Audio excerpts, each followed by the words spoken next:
cercado entre tu pueblo, novio digno eres Yahshua, gobernando a tu reino con tus vestiduras blancas. Gloria grande lleva tu nombre, reviviremos cuando nos nombres. Subida acá, venida acá.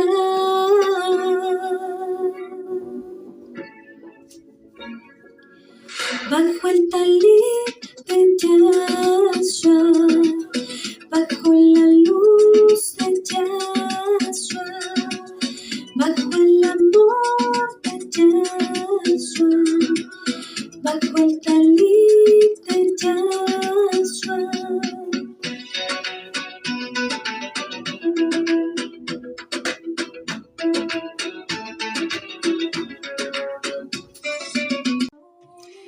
Shabbat Shalom a todos, amados hermanos.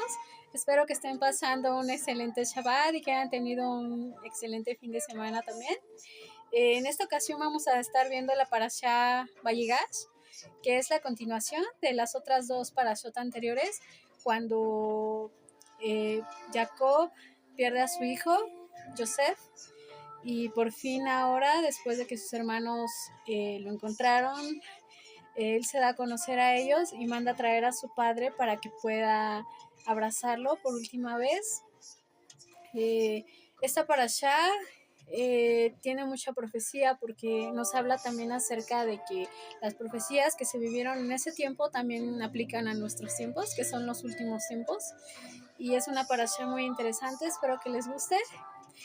Tiene muchos misterios de la Torá. Espero que les guste mucho. Y yo soy la Jot Raquel Núñez y esto es Bajo el Talit de Yahshua y comenzamos la siguiente parashá.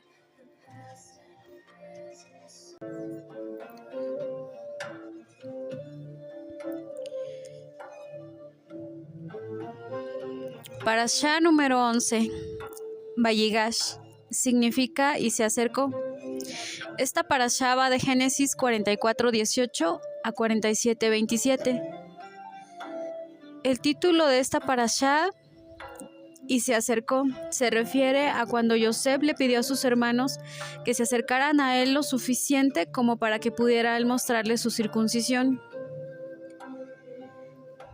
En la primera aliyá comenzaremos recordando cuando Yehudá habla con Yosef y le recuerda desde que llegaron a Egipto por primera vez. Luego cuando Yosef les pidió que trajeran a Benjamín para sacar a su hermano de la cárcel. Después, cuando se les acabó el alimento, ellos tuvieron que regresar a Egipto trayendo a Benjamín, a pesar de que Jacob tenía miedo de que no regresara.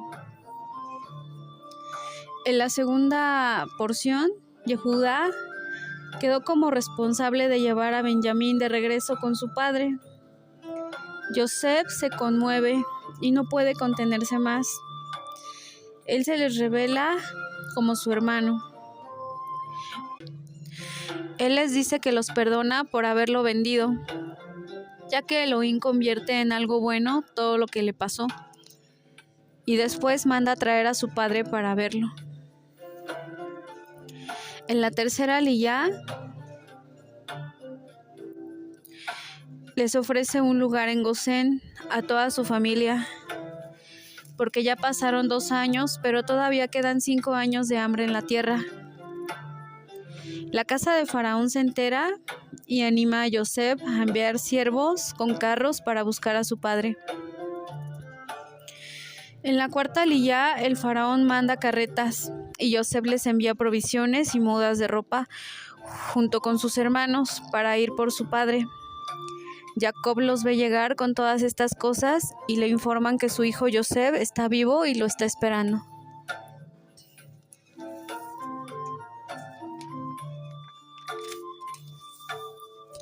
En la quinta aliyá, Israel va a ver a su hijo antes de morir. Entonces, cuando llega a Beersheba, presenta un holocausto a Elohim. Allí tiene una visión donde Elohim le dice que no tenga miedo, que él debe de bajar a Egipto y le promete hacerlo sabio otra vez. En la sexta parte, Jacob envía a Yehudá por delante para guiarlos, y llegando a Gosén se encuentra con Yosef. Él y su padre Israel se abrazaron y lloraron largamente. Yosef les dice que tiene que decir al faraón que son ganaderos y vaqueros para poder vivir en la tierra de Egipto. En la séptima aliyá, Yosef le presenta a su familia al faraón y le cuenta todo. Luego Jacob bendice al faraón.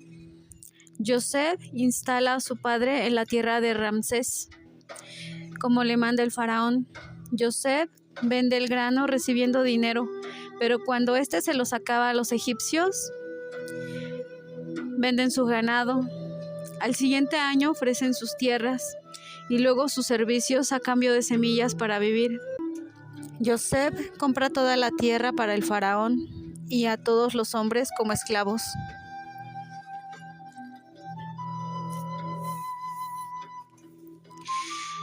En esta parashá comenzamos recordando que Yosef habló con Yehudá antes de revelarles quién era él. Así Yahshua se revelará ante la casa de Judá, quienes son los judíos ortodoxos y todos los judíos que están ahorita en la tierra de Jerusalén, en Israel. El mundo occidental le ha pintado a Jesús como un hombre rubio, de ojos azules, con vestiduras romanas, con un corazón en el pecho, que es un símbolo de idolatría. Por eso el mundo no lo conoce, pero cuando Él venga lo verán llegar como un judío firme y practicante de Torá. Yahshua dijo: ¿tanto tiempo he estado con vosotros y aún no me conoces? Felipe, el que me ha visto a mí, ha visto al Padre. ¿Cómo dices tú, muéstranos al Padre? La palabra yarad en hebreo significa bajar. Por esto, cuando leemos en la Escritura que alguien sale de Israel, su traducción original es bajar de Israel. Y cuando alguien llega a Israel, se dice que sube a Israel, porque esto también se aplica en el sentido espiritual, porque cuando se sale de Israel es descender espiritualmente, y cuando alguien entra, sube espiritualmente. Porque Elohim llama a la tierra de Israel mi tierra. En Isaías 14:25 dice: quebrantaré al asirio en mi tierra. O en Jeremías 2:7 y 16:18, pero entraste y contaminaste mi tierra. En Ezequiel 36:5, se disputaron mi tierra por heredad, con alegría. Y en Ezequiel 38:16 dice: y te traeré sobre mi tierra para que las naciones me conozcan.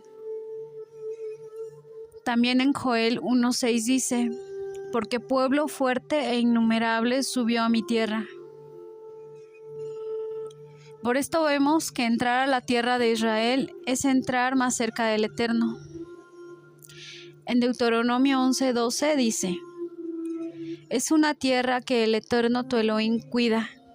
Los ojos del Eterno tu Elohim siempre están sobre ella, desde el principio del año hasta el fin. Significa que Elohim protege su tierra y nada de lo que pasa se le escapa. Él venga a su pueblo de sus enemigos, aunque a veces permita la destrucción de alguna parte de su pueblo, como castigo por la idolatría o la desobediencia, pero siempre deja un remanente fiel que guarda la Torá y sus mandamientos para que el resto del mundo los conozca. La verdad, desde la perspectiva hebrea, siguiendo el camino marcado desde el principio. Rubén le dijo a Yosef: me he hecho responsable del muchacho con mi padre.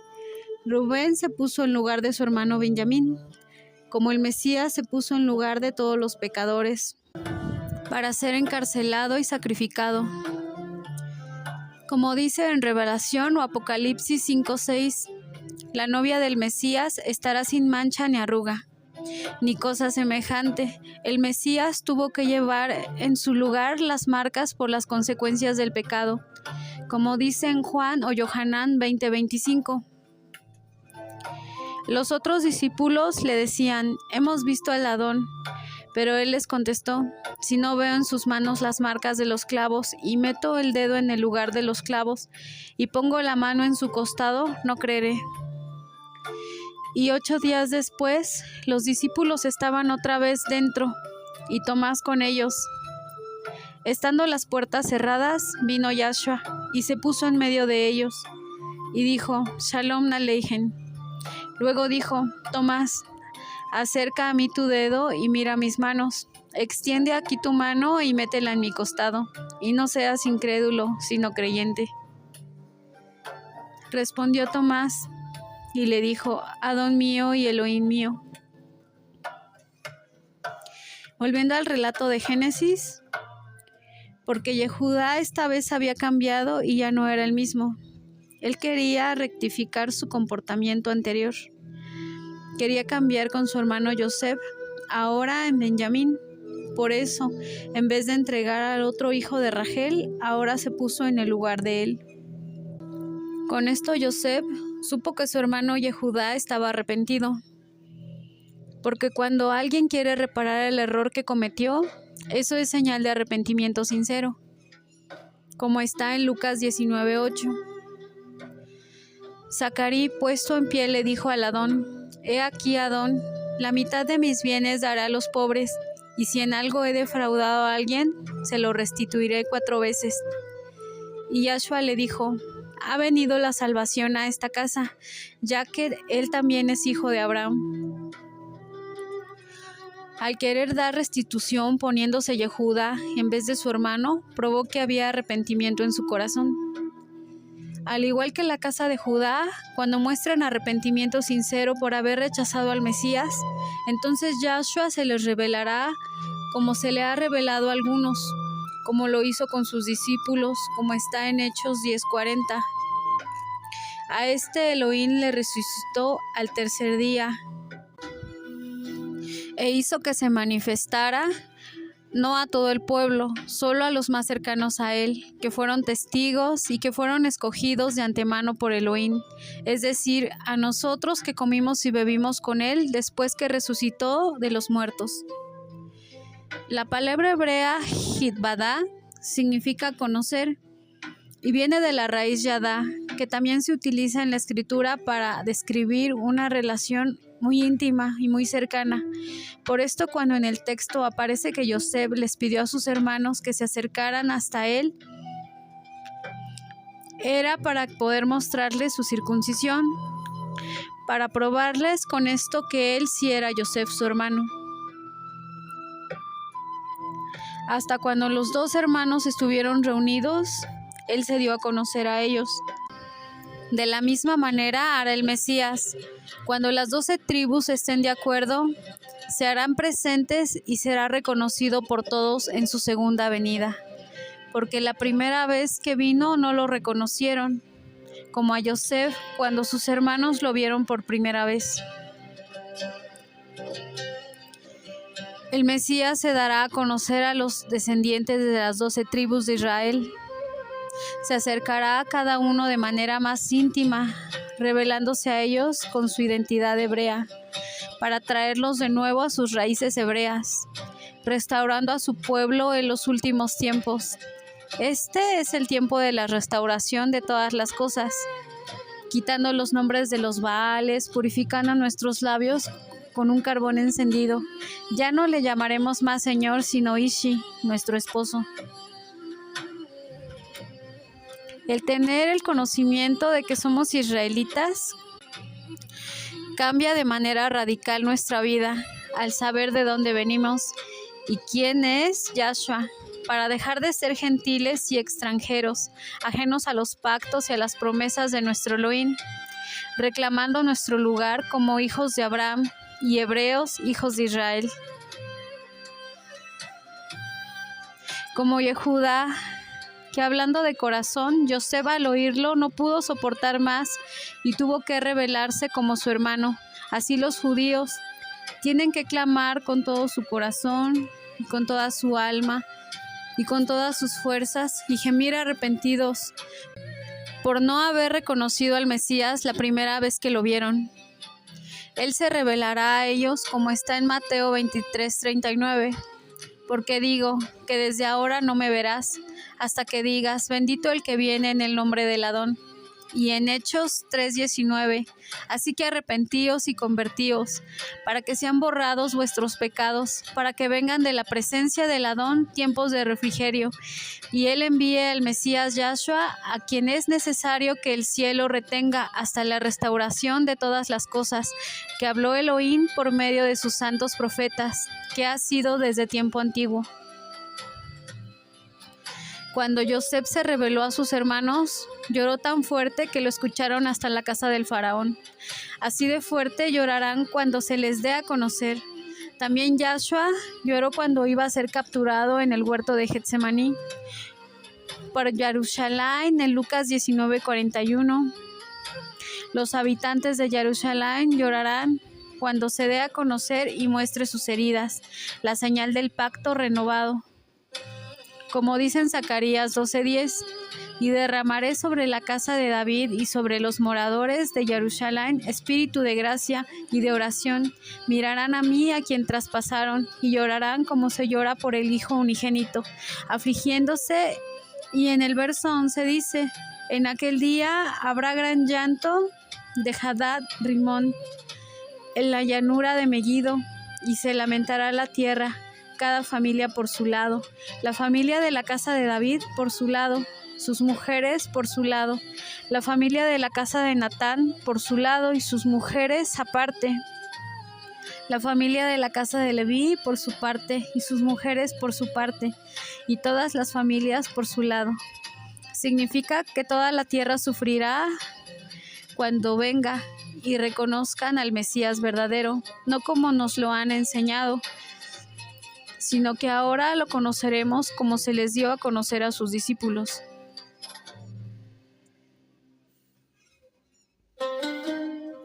En el libro de Zacarías o Zacarías, en el capítulo 12, habla de la guerra venidera iniciada por los países árabes con motivo de Jerusalén para los últimos tiempos y la protección de Elohim para Israel, el derramamiento del Ruach HaKodesh, su Espíritu Santo, que quitará después de tantos años la casa de Judá, la venda de sus ojos con gran lamento, como está en el capítulo 13. Habrá un gran avivamiento mesiánico, limpiando del pecado y quitando todos los templos de religiones, limpiando la ciudad, derribando todos sus altares, restaurando todo como al principio, sin idolatría, limpiando y purificándolo todo, sacando el espíritu inmundo de la tierra de Israel,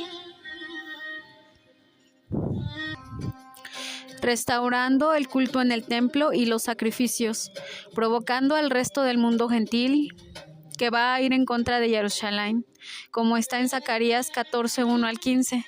He aquí que viene el día de Elohim, cuando serán repartidos tus despojos en medio de ti, y yo reuniré a todas las naciones en batalla contra ti. Jerusalén será tomada, la ciudad será saqueada y las casas y violadas las mujeres.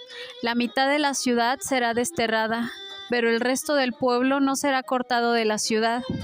Entonces saldrá Elohim y peleará contra aquellas naciones, como cuando él peleó el día de la batalla. Sus pies se posarán aquel día en el monte de los olivos que está frente a Jerusalén, al oriente, y el monte de los olivos se partirá en dos por en medio, de oriente a occidente, formando un enorme valle. Una mitad del monte se apartará hacia el norte y la otra mitad hacia el sur. Huirán del valle de mis montes, porque el valle de los montes llegará hasta Atzel. Huirás tal como oíste a causa del gran terremoto en los días de Usías, rey de Yehudá. Y vendrá Yahweh, mi Elohe, y los santos contigo. Esta será la última guerra antes de la segunda venida del Mesías. El ejército del Estado de Israel será quebrado y la ciudad será tomada, como está en el libro del profeta Daniel 9:26. Y después de las 62 semanas se le quitará la vida al Mesías, mas no por sí. El pueblo de un príncipe habrá de venir y de destruir la ciudad y la casa de Elohim, y su fin será con inundación hasta el fin de la guerra. Durarán las devastaciones porque los profetas profetizaron para su tiempo, pero también para el nuestro. Después de la guerra habrá un pacto firme con muchos por una semana de 7 años, pero a la mitad de la semana cesarán los sacrificios y las ofrendas de granos, y vendrá la abominación junto con el desolador, con una destrucción completa. En Daniel 12:6 está escrito que durará un tiempo, tiempos y la mitad de otro tiempo. Y cuando se termine la destrucción del pueblo santo, se cumplirán todas estas cosas. Esto significa que después que se ha destruido Israel, ellos clamarán que venga el Mesías, que los salvará, clamarán en gran manera con toda su alma y con todas sus fuerzas. Baruch haba Beshem Yahweh. Bendito el que viene en el nombre de Yahweh. Entonces vendrá el Mesías para poner sus pies en el monte de los olivos y matar con la espada de su boca a todos los ejércitos del mundo, liderados por el antimashiach o anticristo, como está en Isaías 11:4 y en Revelación 19:15. De su boca sale una espada afilada, para herir con ella a las naciones, y las regirá con vara de hierro. Y él pisa el lagar del vino, del furor de la ira de Elohim. Y en la segunda carta a los Tesalonicenses 2:8 está escrito: será revelado el transgresor de la Torá, a quien el Adón matará con el espíritu de su boca. El Ruach HaKodesh, que sale de su boca, destruirá con el resplandor de su venida. Cuando los egipcios oyeron el llanto de Yosef, simboliza a todos los gentiles, que sabrán del lloro y del arrepentimiento de los judíos. Cuando reconozcan al Mesías, todos sabrán que fue entregado para la salvación de todos, porque gracias a la transgresión vino la salvación a los gentiles, para causar celos a la casa de Judá, como los hermanos de Yosef tuvieron celos de él.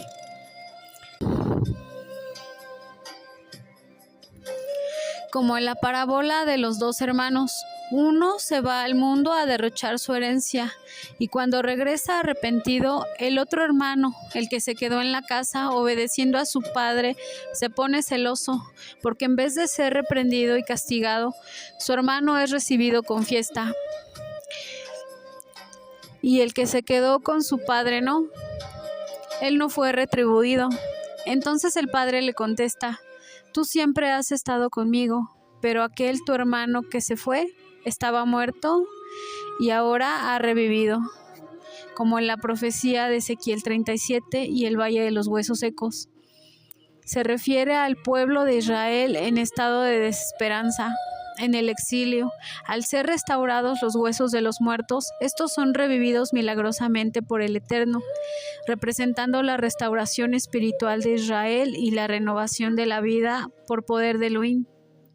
Los huesos se unen, les crecen tendones, carne y piel.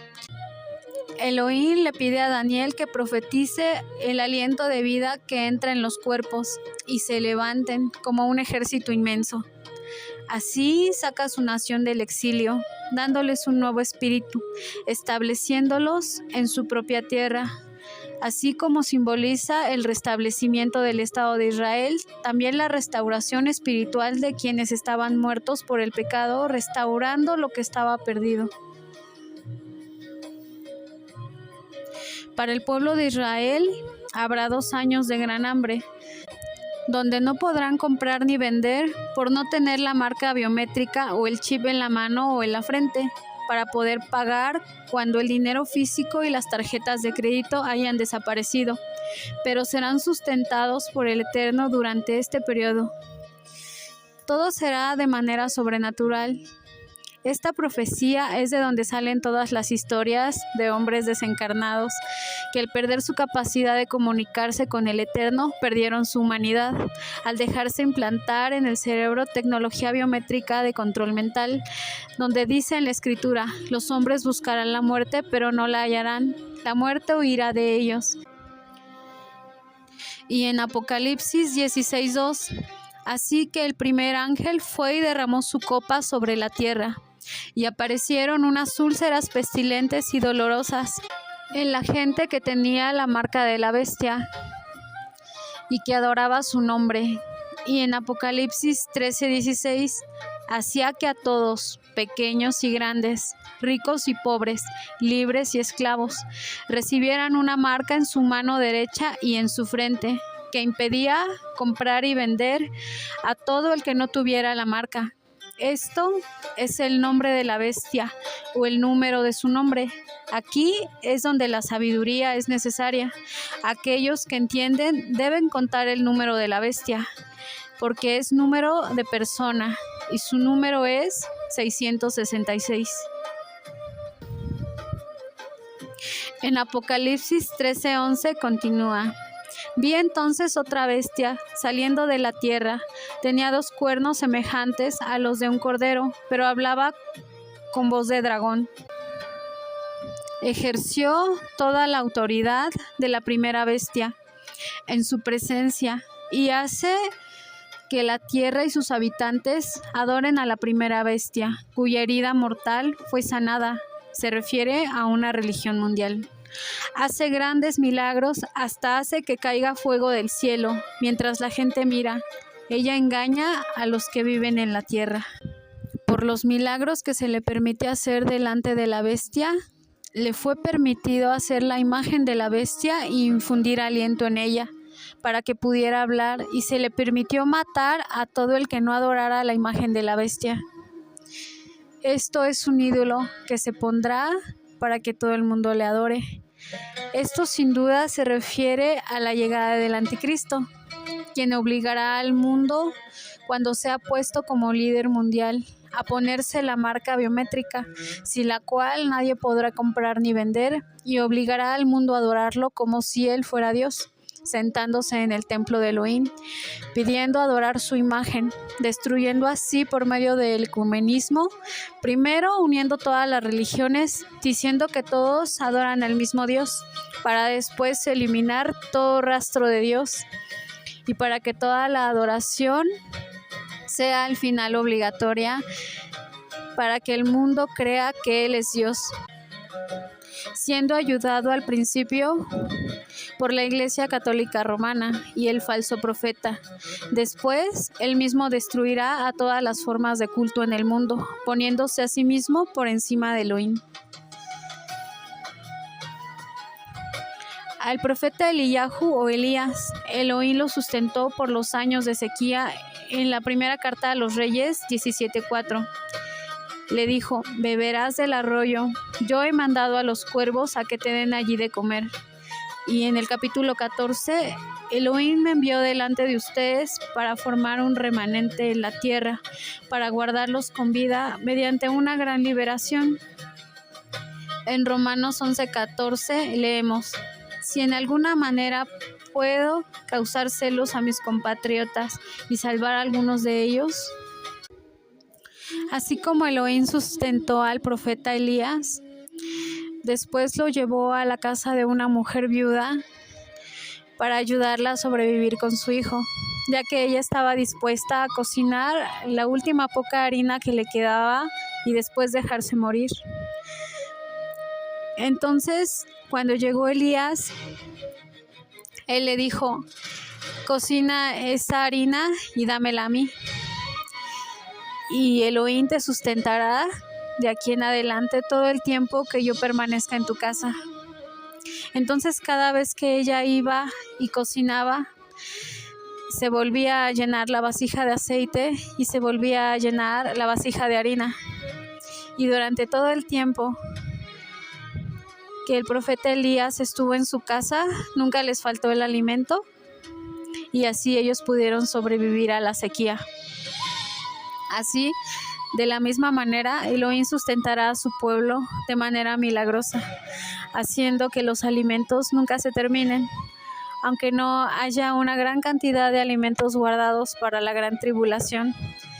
Si tenemos fe en el Eterno, Él podrá hacer que las cosas lleguen de un lado o de otro, o que las cosas que tenemos nunca se terminen.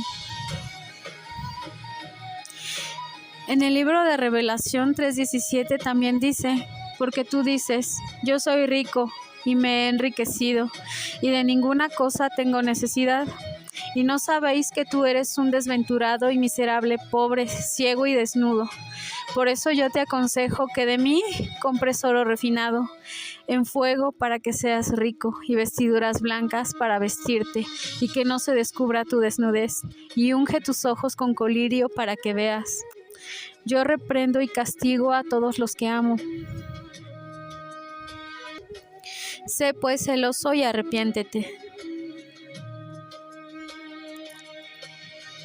Continuando con el relato de Yosef, él no culpó a sus hermanos por haberlo vendido, porque entendió que todas las cosas pasan por algo y que Elohim les da un propósito.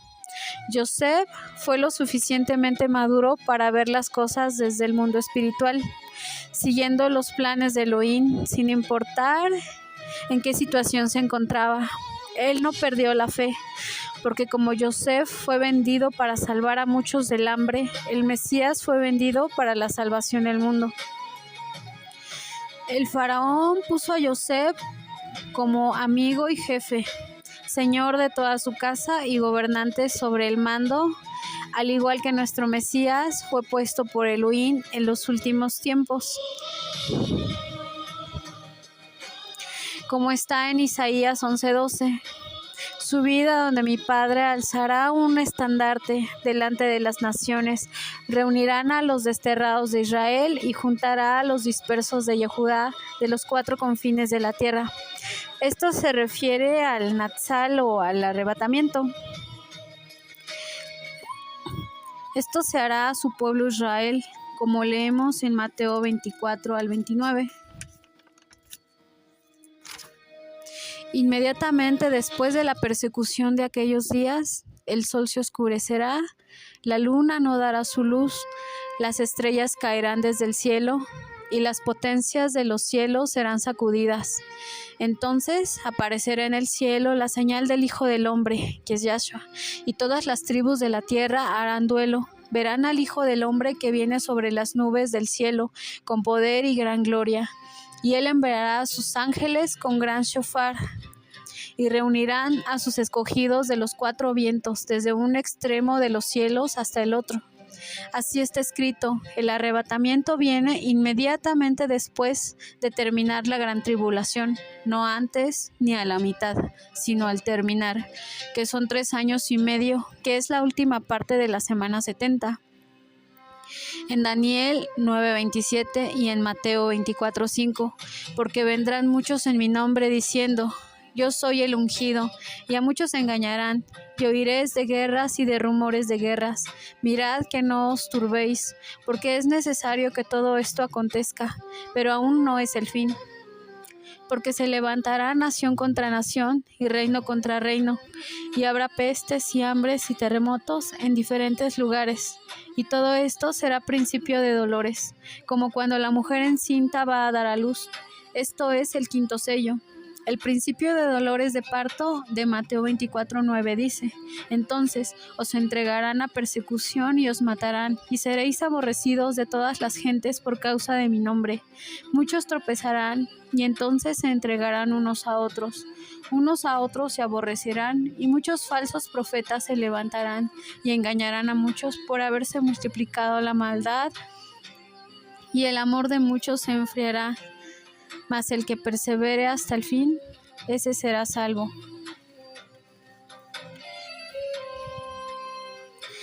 Dice: el amor de muchos se enfriará. Significa que el egoísmo de los hombres hará que cada uno vea por sí mismo y se olvide de sus hermanos y se traicionen entre ellos. El que persevere hasta el fin será salvo. Y será predicado este evangelio del reino en todo el mundo, para testimonio a todas las naciones, y entonces vendrá el fin. Estos vienen siendo los dolores de parto. Después, en Mateo 24:15 leemos: por tanto, cuando veáis en el lugar santo la abominación desoladora que habló el profeta Daniel, el que lea entienda. Los que están en Judea huyan a los montes. El que esté en la azotea no descienda para tomar algo de su casa. Y el que esté en el campo no vuelva atrás para tomar su manto. Mas ay de las que estén encinta y de las que críen en aquellos días. Orad, pues que nuestra huida no sea en invierno ni en el día de reposo en Shabbat, porque habrá entonces gran tribulación, persecución, cual no la ha habido desde el principio del mundo hasta ahora, ni la habrá. Y si aquellos días no fueren acortados, nadie sobreviviría, mas por causa de los escogidos, aquellos días serán acortados. Esto significa que los días durarán menos. Es como si el tiempo corriera más rápido. Dice, entonces, si alguno os dijere, mirad, aquí está el ungido, o mirad, allá está, no lo creáis, porque se levantarán falsos mesías y falsos profetas, y harán grandes señales y prodigios, de tal manera que engañarán, si fuera posible, a uno de los escogidos. Ya os lo he dicho antes. Así que si os dijeren, mirad, está en el desierto, no salgan, o mirad, está en los aposentos, no lo crean, porque como un relámpago que sale del oriente y se muestra hacia el occidente, así será también la venida del Hijo del Hombre. Y la gran tribulación está descrita desde Mateo 24:29. Nos habla de la venida de Yahshua, como dice la parábola de la higuera. Cuando sus ramas están tiernas y brotan sus hojas, sabéis que el verano está cerca. Así también, cuando veáis todas estas cosas venir, sabrán que está cerca a las puertas. De cierto os digo que no pasará esta generación hasta que todo acontezca. Y esta es nuestra generación, la última. La gran tribulación viene primero, después el arrebatamiento y luego la ira de Elohim. La gran tribulación la vivió Jacob cuando regresaba a la casa después con Rachel y Lea. Dividió 2 campamentos, pensando que su hermano Esab lo iba a matar. Ahora, para los últimos días, es la gran persecución para los creyentes en Yahshua, que guardan los mandamientos y tienen el testimonio de Yahshua, como está en Apocalipsis 12:17. Entonces el dragón se enfureció contra la mujer y salió para hacer guerra contra el resto de la descendencia de ella, los que guardan los mandamientos. La tribulación será causada por un sistema mundial maligno que está dirigido por el anticristo. Cuando el hombre de pecado, el hijo de maldición, el cual se opone y se exalta sobre todo lo que se llama Dios, y se sienta en el templo de Elohim como si él fuera Elohim. No existe ninguna diferencia entre ningún tipo de creyentes, porque la congregación es una y se compone de judíos y gentiles. No existe la iglesia o religión tal o tal que sustituya al pueblo de Israel, porque no estará separado por medio del Mesías, sino que más bien el Mesías nos unifica a todos y nos junta en una sola rama. Por esto la teología del reemplazo es falsa. Pero esto no quiere decir que todas las religiones del mundo tengan que unirse en una nueva teología inventada por los hombres para una supuesta paz mundial. El olivo silvestre que se une al olivo natural. No existe ninguna iglesia apartada que será llevada al cielo antes de que empiece la gran tribulación. Si fuese así, ¿para qué estaríamos marcados los creyentes desde antes? Como está en Efesios 1:13.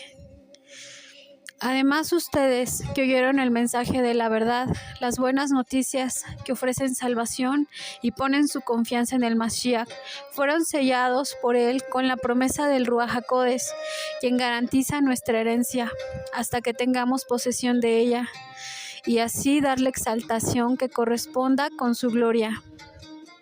En Jeremías 31:33, este es el pacto que haré con la casa de Israel después de esos días, dice Yahweh. Yo ciertamente pondré mi Torá dentro de ellos y la escribiré en sus corazones. Yo seré su Elohim y ellos serán mi pueblo.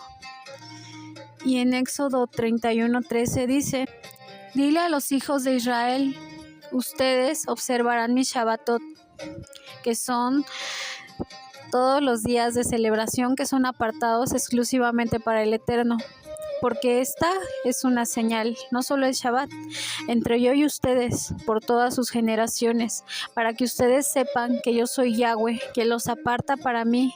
Por esto, la teología del reemplazo no tiene sustento escritural. Porque si somos marcados desde antes que empiece la gran tribulación, es para que los ángeles, los malak de Yahweh, nos protejan en el momento de la gran tribulación y para que muchos tengan que atravesar todo este proceso, para que sean emblanquecidos sus pecados, para que sean lavados con la sangre del Cordero, para que se arrepientan, tendrán que atravesar por la gran tribulación, así como está en Apocalipsis, cuando ellos ya fueron limpiados y fueron lavados por todo el sufrimiento que causó la guerra y la gran tribulación. Ellos están en el cielo. Los que hayan muerto estarán ante la presencia del Eterno con vestiduras blancas. Ellos son la novia. Y los que hayan quedado vivos serán transformados en un abrir y cerrar de ojos. Son los que son levantados o los que son llevados en el Natsal o en el arrebatamiento. En el momento en que se hacen los sacrificios en el templo y se ponga la abominación desoladora, será el comienzo de la gran persecución. El pueblo de Elohim tendrá que esconderse por un momento, mientras pasa la indignación. El momento de la ira es el final y es causado por el Eterno para castigar a los que no creyeron en el mensaje de salvación y se rebelaron contra la Torá y contra el Mesías. Como está en segunda a los Tesalonicenses 2:11. Por esto, Elohim les enviará un poder engañoso para que crean la mentira, a fin de que sean juzgados todos los que no creyeron en la verdad, sino que se complacieron en la iniquidad. Y en 2 de Tesalonicenses 1:6. Es justo delante de Elohim retribuir con aflicción a los que os afligen y den alivio a los que son afligidos, cuando el Adón Yahshua sea revelado desde el cielo, con sus poderosos ángeles en llama de fuego, dando retribución a los que no conocen a Elohim y a los que no obedecen el evangelio de nuestro Adón Yahshua. Estos sufrirán el castigo de eterna destrucción. Serán excluidos de la presencia del Adón y de la gloria de su poder, cuando Él venga para ser glorificado entre sus santos en aquel día, para ser admirado entre todos los que han creído, porque vuestro testimonio ha sido creído por vosotros. Los justos también pasarán por la gran tribulación, pero no padecerán la ira de Elohim. Cuando todos los elementos en la tierra sean derretidos y se fundan. En Primera de Tesalonicenses 1:10 dice: esperar de los cielos a su Hijo, el cual resucitó de entre los muertos, a Yahshua, quien los libra de la ira venidera. Habiendo sido justificados por su sangre, seremos salvos de la ira por medio de él. Significa que la ira viene después del arrebatamiento y es para el resto del mundo, para los que se quedaron. Los que después del sufrimiento de la gran tribulación y la guerra, aún así maldijeron a Elohim y no se arrepintieron de sus iniquidades ni de su maldad. Para los necios que fueron orgullosos y no quisieron tomar para sí mismos el sacrificio que hizo nuestro Adón Yahshua en la cruz para su propia salvación, porque no hay otro camino al Padre ni salvación fuera del Mesías, ni vida después de la muerte en el reino de Elohim, solo la muerte eterna, donde el gusano nunca muere y el fuego nunca se apaga. Cuando le dijo Yahshua a Hasatán: gusanos serán tu cama y gusanos te cubrirán, refiriéndose al lugar de tormento eterno, donde el cuerpo espiritual nunca deja de morir, hasta que Elohim por fin lo arroje al lago de fuego y azufre, en donde es destruido totalmente. Y esta es llamada la muerte segunda. En la primera carta a los Tesalonicenses 4:15 está escrito: por lo cual os decimos esto por la palabra del Adón, no precederemos a los que duermen, pues el Adón mismo descenderá del cielo, con voz de mando, con voz de arcángel y con shofar de Elohim. Y los muertos en el Mesías se levantarán primero. Entonces nosotros, los que hayamos quedado vivos y que permanezcamos, seremos arrebatados juntamente con ellos en las nubes, al encuentro del Adón en el aire. Así estaremos por siempre con el Adón. Cuando llegue la hora del Natsal o el arrebatamiento, el mundo no creyente dará muchas teorías de por qué los creyentes de diferentes razas, religiones y alrededor de todo el mundo desaparecieron, sin dejar ningún rastro. En menos de un segundo, será un instante, y nadie podrá asegurar en dónde están, porque fueron llevados, y dirán cualquier tipo de teoría o explicación. Engañarán al mundo diciendo que los malos se fueron desapareciendo y solo quedaron los buenos, los que sirven al sistema. Hablarán de ovnis y más, pero sabemos que los ovnis no existen. Es un engaño de los ángeles caídos y de las élites que gobiernan el mundo. En Revelación 19:11 dice: vi el cielo abierto, y he aquí un caballo blanco, y el que lo montaba se llamaba Fiel y Verdadero. Con justicia juzga y hace guerra. Sus ojos son una llama de fuego, y sobre su cabeza hay muchas diademas, y tiene un nombre escrito que nadie conoce sino él. Y está vestido con un manto empapado de sangre, y su nombre es la expresión de Elohim. Y los ejércitos que están en los cielos, vestidos de lino fino, blanco y limpio, le seguían sobre caballos blancos. De su boca sale una espada afilada para herir con ellos a las naciones, y las regirá con vara de hierro. Él pisa el lagar del vino del furor de la ira del Todopoderoso, el Shaddai. Cuando dice que hay muchas diademas sobre su cabeza, recordemos que también nuestro Abacados nos dará coronas y galardones a todos los que hayan llevado a cabo todos sus mandamientos. Es un premio por haber perseverado durante todo este tiempo. Pero en este caso, cuando dice que Yahshua tiene muchas diademas sobre su cabeza, significa que él nunca pecó. Eso quiere decir que él recibió todas las coronas y todos los galardones.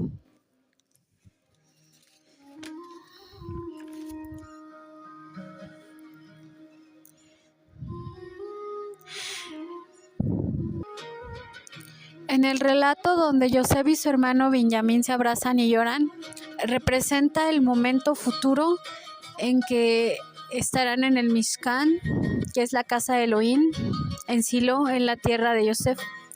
Cuando Jacob vio todas las carretas que venían por él, su espíritu revivió y dijo: basta, mi hijo Yosef vive todavía, iré y le veré antes de que yo muera.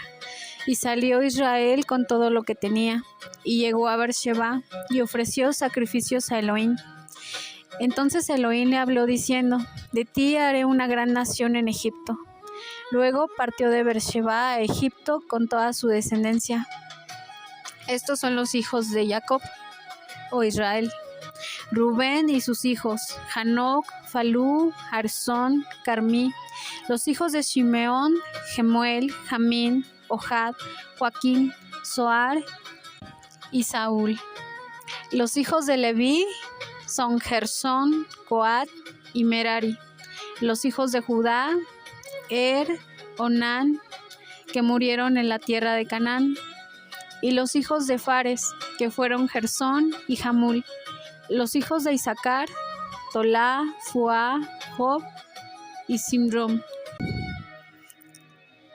Los hijos de Zebulún, Sered, Elón, Jagleel. Estos fueron los hijos de Lea. Y los hijos de Rachel, mujer de Jacob, Yosef y Benjamín. De Yosef nacieron en la tierra de Egipto Manasés y Efraín. Los hijos de Benjamín, su hermano, fueron Belá, Hubor, Ashbel. Y los hijos de Belá fueron Gerá, Naamán, Engis, Rosh, Mumpim, Ofimín y Gerá. Engendró a Arad. Los hijos de Dan fueron Hushim. Los hijos de Neptalí, Hatzel, Guni, Geser, Silem. En total, todas las personas que vinieron con Israel, su descendencia fueron 66. Y de los hijos de Yosef que le nacieron en Egipto fueron 70. Yosef llegó a Gosén a recibir a su padre. Cuando se unieron, se abrazaron y lloró sobre su cuello largamente. Y dijo Israel: ahora puedo morir porque he visto tu rostro y he visto que aún estás vivo. Dijo Yosef a sus hermanos, a la familia de su padre: voy a subir a decirlo a Faraón. Le diré que son ganaderos y criadores de ovejas. Cuando el faraón los haga llamar y les pregunte: ¿cuál es el oficio de ustedes?, le dicen: tus sirvientes han sido ganaderos desde su juventud hasta ahora, y nosotros nuestros antepasados. Por tanto, te rogamos que nos dejes quedarnos en la tierra de Gosén. Esto era porque para los egipcios era una abominación todo pastor de ovejas. El faraón le dijo a Yosef: tu familia puede habitar en toda la tierra, y si hay hombres capaces entre ellos para que cuiden mi ganado, ponlos. También Israel habló con el faraón y lo bendijo. Israel y sus hijos habitaron en lo mejor de la tierra de Ramsés, y fue tal el hambre tan severa que los de Mizraim, los egipcios y los cananitas se volvieron débiles del hambre. Y Yosef recogió todo el dinero que había en Egipto y en Canaán, a cambio del grano que ellos le compraron, y puso el dinero en el tesoro del faraón. Y cuando se les acabó el dinero, le dijeron a Yosef: danos algo de comer, aun si no tenemos dinero. Y Yosef respondió: denme sus animales de cría, y yo les daré alimentos a cambio de su ganado. Cuando ese año se terminó, vendieron su tierra y posteriormente se dieron como esclavos a cambio de semillas para poder comer y no morir. También le pidieron semilla para sembrar. Y Yosef adquirió toda la tierra de Egipto para Faraón y les dijo: ustedes darán el 20% de su cosecha al Faraón y el 80% será para ustedes. Solamente la propiedad de los sacerdotes no pasó a ser parte del faraón.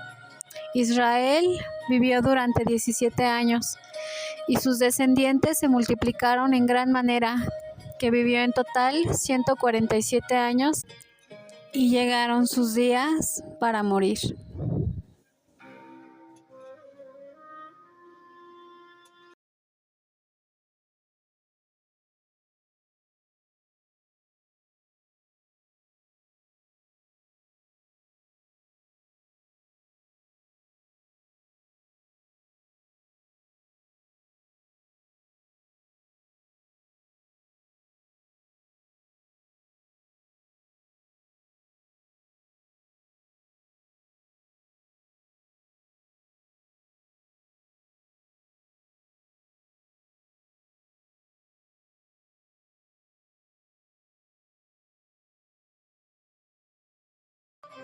Bueno, pues aquí termina esta parashá, que es el final de la vida de Jacob, y comienza una nueva historia que es sobre toda la descendencia de Israel, que es viene siendo los hijos de Efraín, los hijos de Manasés, y toda la descendencia que se hizo tan grande y tan numerosa en Egipto, que el faraón tenía muchísimo miedo de que los hebreos dominaran la tierra de Egipto, y aquí comenzó toda la esclavitud.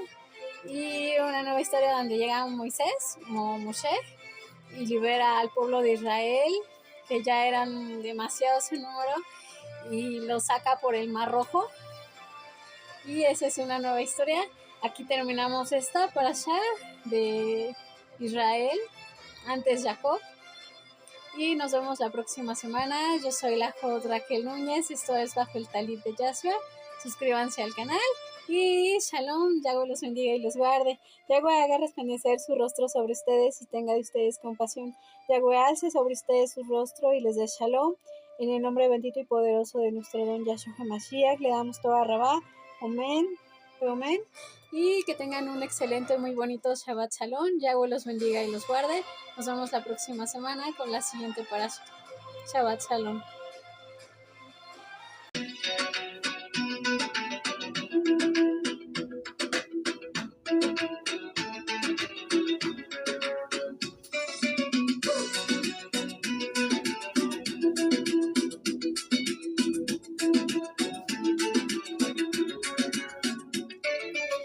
Esperando el novio anhelado, nos llevas por siempre a tu lado, vestiduras resplandecientes y las lámparas llenas de aceite, doblando el cielo como pergamino. Y la nueva Jerusalén, adornada de lino fino. Bajo el talit de Yahshua, bajo la luz de Yahshua, bajo el amor de Yahshua, bajo el talit.